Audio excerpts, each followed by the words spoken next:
T-Bird. It's a 1957. Don Chesney's our driver from Airport Autos here. A nice plug for Airport Autos there. In the T-Bird, riding with me in the parade today is going to be my daughter Ariana, who's 8, and my husband Steve, and I won't tell you how old he is. We've got the Grantsburg Band over here playing. Maybe we're going to get them to play shortly. And we've got Maurice's float is here. The whole parking lot is full of floats. As a matter of fact, there are 74 units in this parade and 15 bands. The Grantsburg High School Marching Band is one of those bands. And everybody is getting lined up for the parade. We should remind you that we have a new route this year. The parade gets underway at 6:30. And it'll go through Canal Park, passing by News 6's future home on Railroad Street and Canal Park Drive. Of course, we're going to broadcast the entire parade for those of you who want to watch it in warmth. The rest of you, if you want to come on down, you'll get treated to things like the Grantsburg High School Marching Band, plus all of the other 15 bands and 74 units. So we're going to take it back to you, and we'll see you in the parade, Mark and Michelle. Okay, thanks, Barbara. Have fun down there. Now let's try to go back to Michelle Lee, who is down at Canal Park. She is standing by live with an update of what's happening there. Michelle? Hi, Mark. I'm glad you can hear me this time. Let me tell you, as Barbara might have just said, it is a little nippy out here, so I would recommend that people wear layers tonight, just not 1, 2, or 3, and also hats. If you have hats, it's a good idea. I have mine. It'll go on a little bit later. I have to say, though, we're at our new location, which is at Railroad and Lake Avenue. We're very excited. We're just in the front of the old GE building, which is now going to be the KBJR Broadcast Centers. We're looking forward to moving in this spring. And I'll tell you what, talk about your Santa's helpers. Well, our construction crews are as busy as Santa's helpers getting ready for our move-in next spring. Meanwhile, tonight is the news, of course, the Christmas City of the North Parade, the 39th annual. And as you can see on your television screen at home, this is the new route. We will be going from the deck along Railroad Street toward Lake Street. Then we will be heading up Lake Street, hanging a left on Superior Street, from Superior right through downtown to the depot and the library. Plenty of room for spectators. As we said, the spectators are now just gathering. But folks, hey, we've got, about 20 minutes to get down here and watch the best parade in the Northland. So, Mark, I'm looking forward. I'm saving you a seat right here, front row and center. So as soon as you can, come on down. Okay, thank you, Michelle. I'm looking forward to going down there with you. This is my first time down there, so I'm sure Michelle and George will be nice to me. Now, again, Michelle said there is plenty of room, so you can head down there and check us out. And also, there'll be plenty of parking as well. I mean, it'll be tough getting in there, but once you're in, you should be okay. So we're expecting thousands of people to come in to the area tonight, and we're looking forward to broadcasting it on the air as well. And also, George is standing by right now. Let's check in with him. George. Mark, the weather, as Michelle was saying, is cool, but it's typical for this time of the year. It always seems that the last Friday of the month has something especially brisk saved up, and tonight is not any exception. Temperatures right now, just by the feel of my earlobes, are somewhere around 20, 25 degrees. But it's going to get colder, certainly, as time goes by, because we're under clear skies. We will not see the snow that we saw last year. But I will tell you, wind chills will be down in the teens. And think of it this way. For folks who like to go out and ice fish, watching a parade is like ice fishing. You don't get to move around a whole bunch. And the exception is, of course, here you won't have an ice house. And so you're just going to be out and maneuvering on your own. So make especially sure that you wear a couple of pairs of socks and drag out the winter boots. Don't get out the early winter or late fall boots, because they're probably not going to cut the mustard. And as the winds continue to pick up, I have a feeling they're going to swing around to the southwest once the evening gets to its fullness, and so you're going to need that. And also the hats for the ears. When I come back in a few minutes, I'm going to have tales of a dynamite weekend forecast. Might not be the prettiest skies you've ever seen, but it might be the warmest weather we've had in quite some time. We'll have more on that in a minute. Mark? Thank you, George. We'll check back with you in a few minutes. While the celebrating is going on down the street, the Duluth Teachers Union and School District are still working to reach a contract deal. If an agreement isn't reached, the teachers are set to walk the picket lines on Tuesday. Kim Kaiser joins us now to keep us in touch with the latest developments. Kim? Well, Mark, the teachers union and school district negotiators are still looking over proposals in their separate rooms in the downtown Radisson. The union president has said that he has an announcement to make about the status of the talks, and he's just waiting for the go-ahead from the state mediators. School district officials are concerned that the union could be trying to pressure them with the threat of an announcement. The school district is now considering the most recent proposal. The president of the teachers union said this afternoon that no progress has been made from his perspective over the last 2 days of negotiations. To Mark, teachers say that they will be striking if an agreement isn't reached by Tuesday. And the state mediators say that if talks break down, they do have the option of calling them back in before that possible strike date. But they'll only do that if they think that some sort of agreement can be reached. And right now, they're just waiting to see what will happen. Right. Tense situation, isn't it? That's exactly right. Thanks, Kim. Yeah. Minnesota's profile of learning graduation standards may be in for some changes. A group assigned by state lawmakers to study the program appears ready to recommend that parts be pulled back. The profile of learning was put into effect this fall. Panel members say some or all of the program should be optional for districts, but many teachers praise the profile's emphasis on hands-on learning, original research, and community interaction. The panel will forward its recommendations to the legislature next month. Watch for hundreds of snowmobiles cruising into the Twin Ports in the coming days. The 7th annual Duluth National Snowcross begins a week from today at Spirit Mountain in Duluth. This is the world's largest terrain snowmobile race, and race directors say that at least 30,000 people will attend the 3-day event. The Snowcross is among the top 3 tourism events in Duluth every year. Well, after a break, we'll head back to the Christmas City of the North parade. George will have a warm weekend forecast, and a little later, washing your sand off your car is a tough job in the Northland, but there's a new company out there that'll help you out. We'll have that and more in just a moment, so stay with us.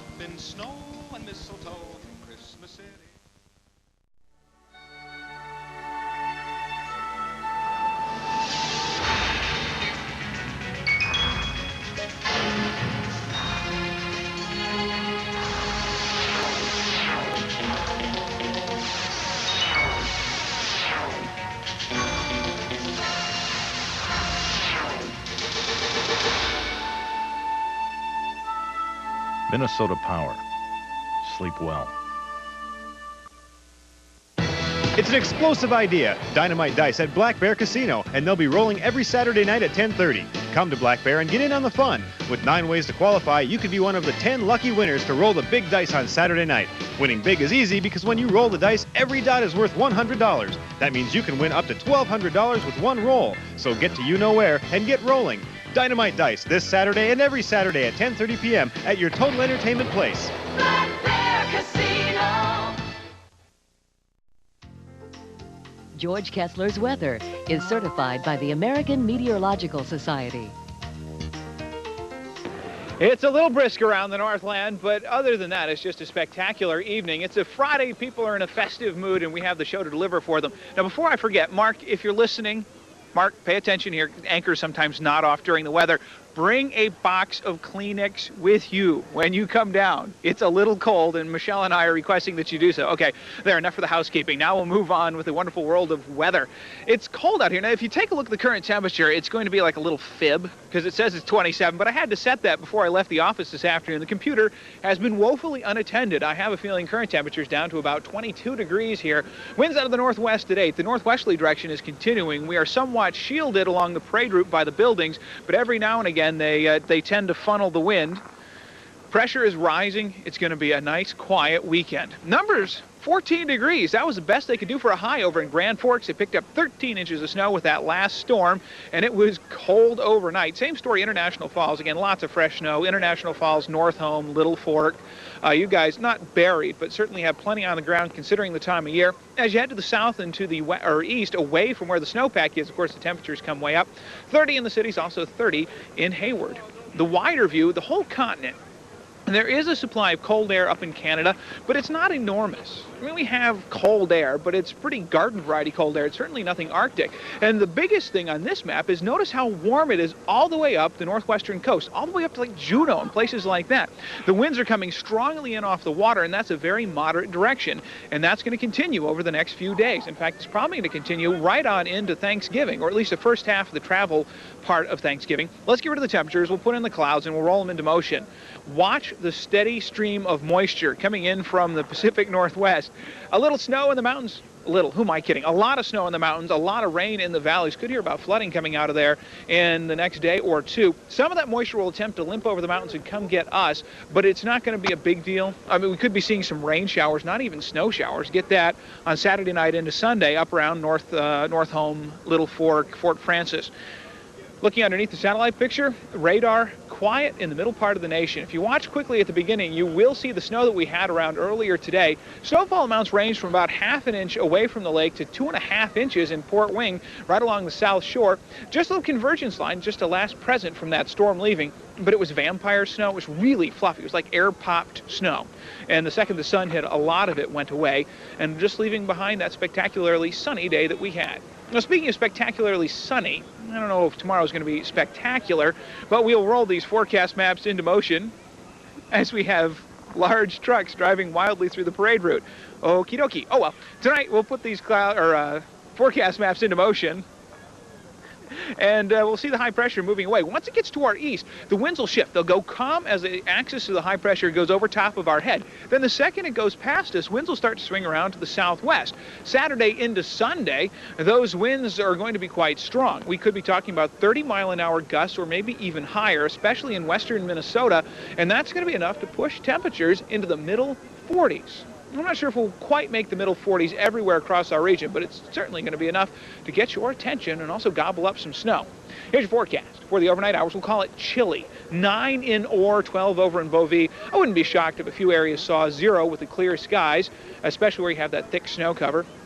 Tomorrow afternoon cloudiness as we begin to see the first rush of that mild air. Temperatures topping out right around 40 degrees.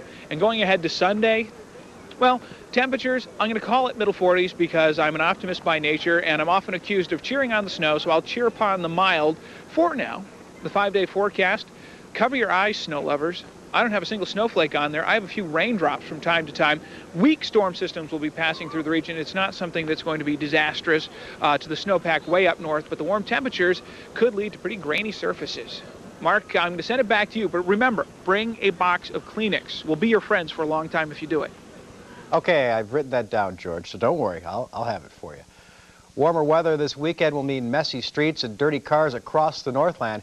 That means car washes around the area will be busy, which is good news for a company in Tower. Jason Rice reports this Northland business is cashing in on sloppy roads worldwide. Sooner or later, you'll be pulling up to clean the road remnants off your vehicle. And if you're in a hurry, odds are you'll be pulling up to an automatic car wash.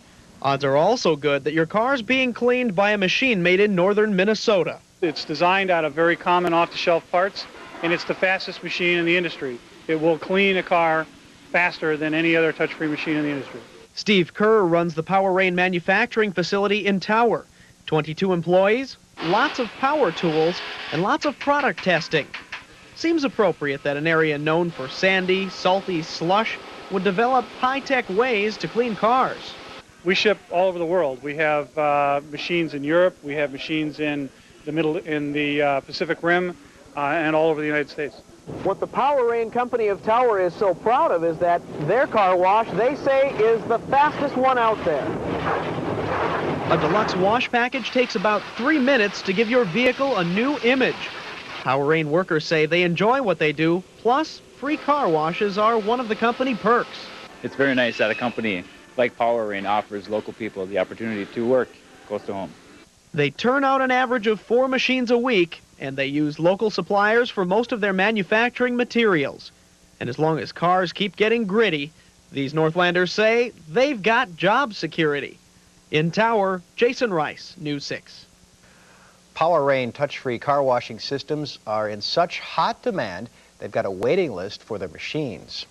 Well, I'm going to be taking off in just a couple of minutes, and we're going to hand the controls over to you. You're the only one left.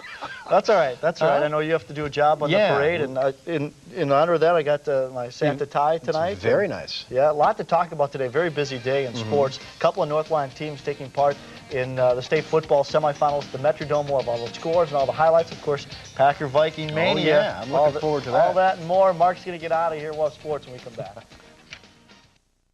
It's the Sanju 2 Harbor's huge clearance super sale. We're overstocked. Shipments are arriving daily. Inventory must be reduced immediately. Just in, brand new body style 99 Chevy extended cab Silverado 4x4s loaded. 0 down, sign and drive, $289 a month. $1 million in excess inventory must be reduced. New 99 Jeep Cherokee Sport 4x4s, 0 down, sign and drive, $249 a month. Plus all remaining 98s at or below invoice. Get here now. Don't miss the Sanju 2 Harbor Superstore huge clearance super sale. Hurry.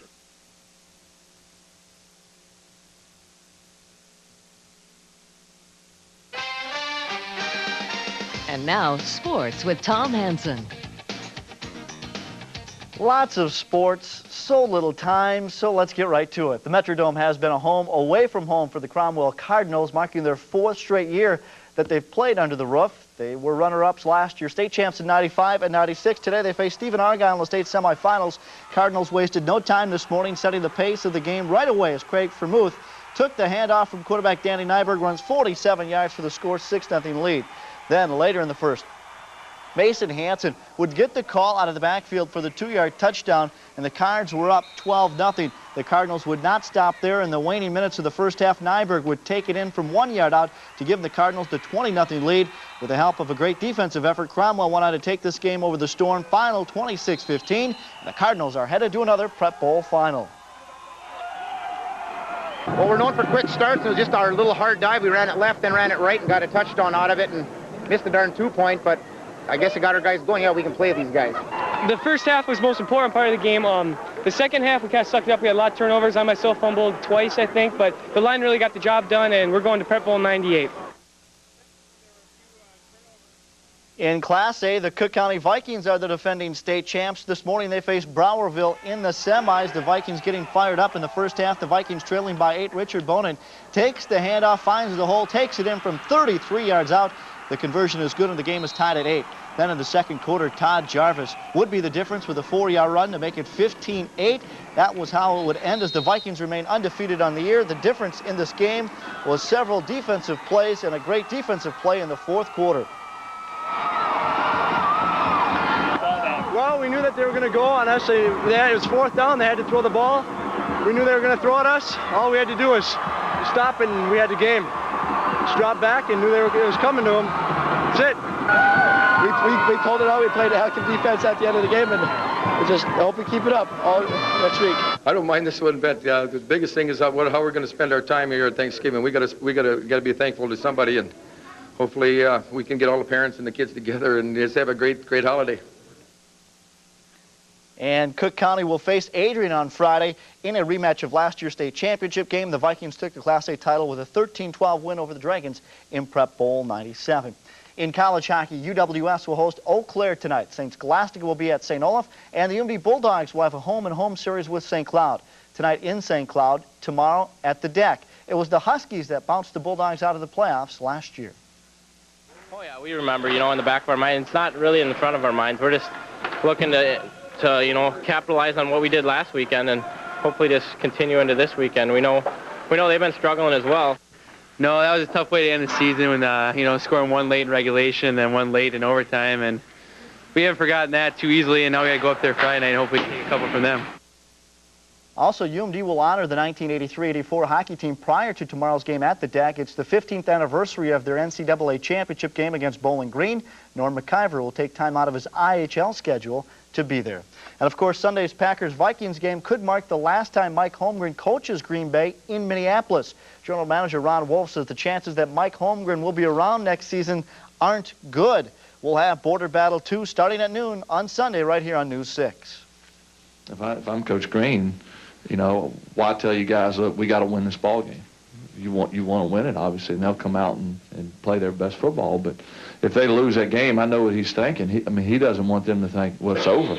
They can still win a division and be tops in the conference and play home throughout the playoffs, win or lose this game. So I can understand where he's coming from. For us, if we lose, that doesn't mean we're out of it. The crowd will be unbelievable. The difference between last week, we had 235,000 people, of which maybe 35 were Bengal fans. This week you're going to have 64,000, probably 435, of which probably 20,000 are going to be Packer fans. And I think it's going to be a very electrifying atmosphere, one that if you don't like playing in that kind of atmosphere, you're in the wrong business. And finally tonight, Governor-elect Jesse Ventura has answered the challenge of Wisconsin Governor Tommy Thompson. Thompson bet Ventura, that is, that the Green Bay Packers would beat the Minnesota Vikings in Sunday's Metrodome matchup. Thompson says if the Packers lose, he'll send a load of cheese across the border. Ventura says if the Vikings lose, he'll send a lot of lutefisk to Wisconsin. Stick around. We'll be back in just a moment.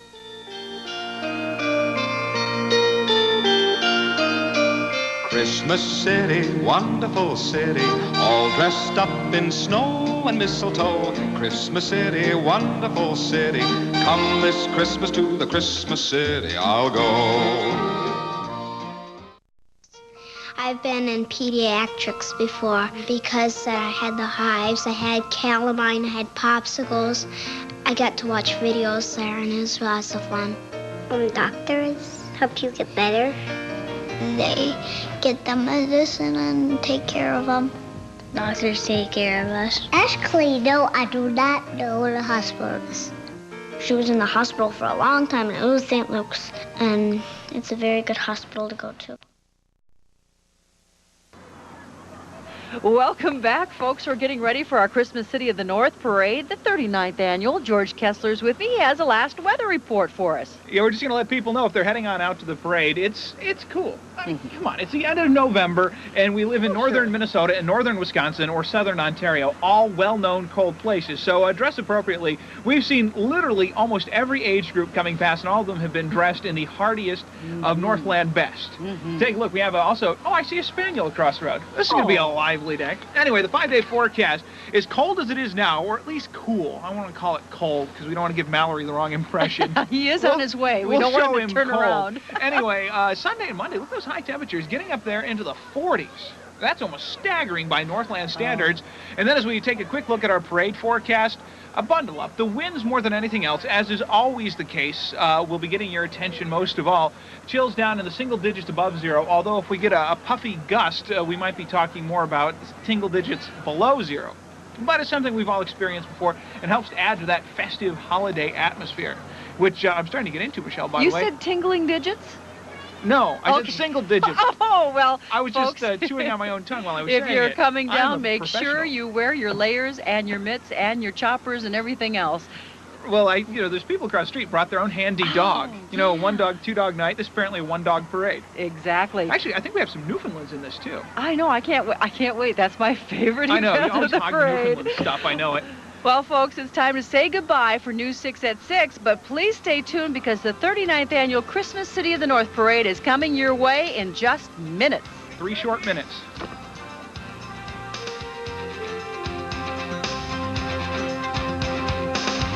Men's clothing provided by Mainstream Fashions for Men in the heart of downtown Duluth. Closed captioning provided by Schneiderman's.